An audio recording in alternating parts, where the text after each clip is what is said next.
Hey everyone, my name is Teresa Derakunis, and I am here to present you a speech about why is it important to keep kitchens clean.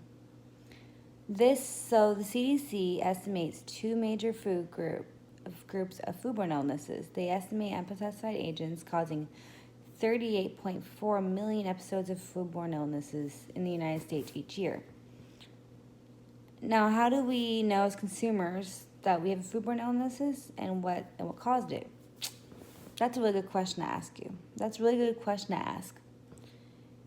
Because you can tell when you have a foodborne illness, but I will get back to that. So, the types of foodborne illness is the main one is norovirus, and the second one is salmonella. There's also a few other ones, but I don't want to go over those right now. So, let me continue. Norovirus spreads from infected people to others through contaminated foods and surfaces. They can happen any time, and however, most common is from November to April. Salmonella. Salmonella is in chicken. The reason why it's so important to wash your chicken, and the reason why it's such important to cook your chicken at 165 degrees, is because 40% of our chicken has salmonella. It causes 1.2 million illnesses, 23,000 hospitalizations, and 450 deaths each year in the United States. And you can get this by eating undercooked chicken as well as eggs. Now how do they enter the body?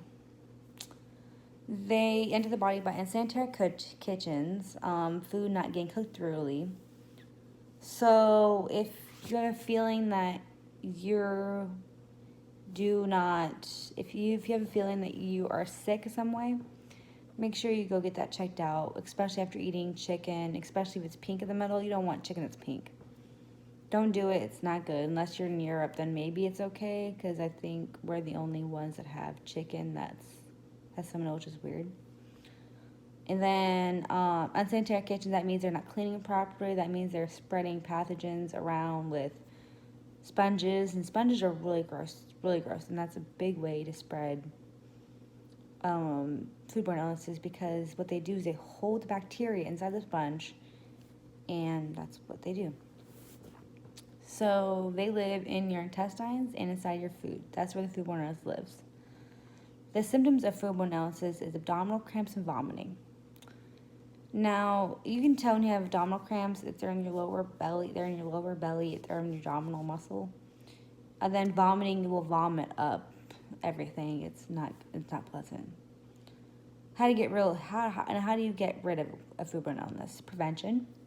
That means you eat food at safe temperatures, and there's different temperatures for different food. Chicken's 165, beef is 155, and fish is like 145.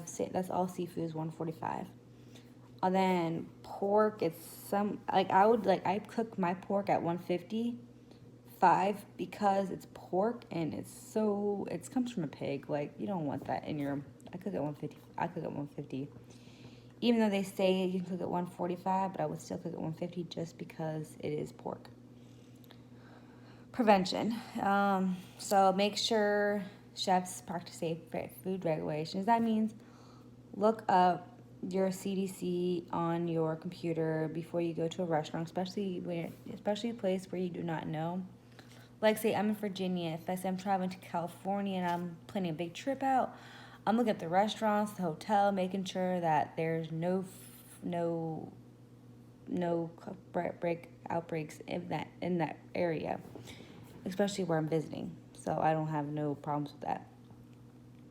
You want to make sure then you get your food from good suppliers. It's for chefs. Like, we get our food from good suppliers. Prevention while pregnant, just make sure your food cooks all the way through. Cures, there is plenty of fluid, drink, call your doctor if you think you have one. Conclusion.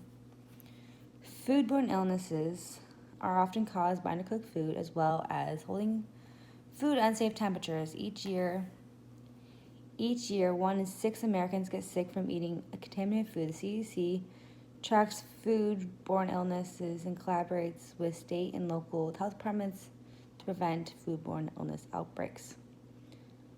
If we spread awareness of foodborne illnesses and chefs who cook and make sure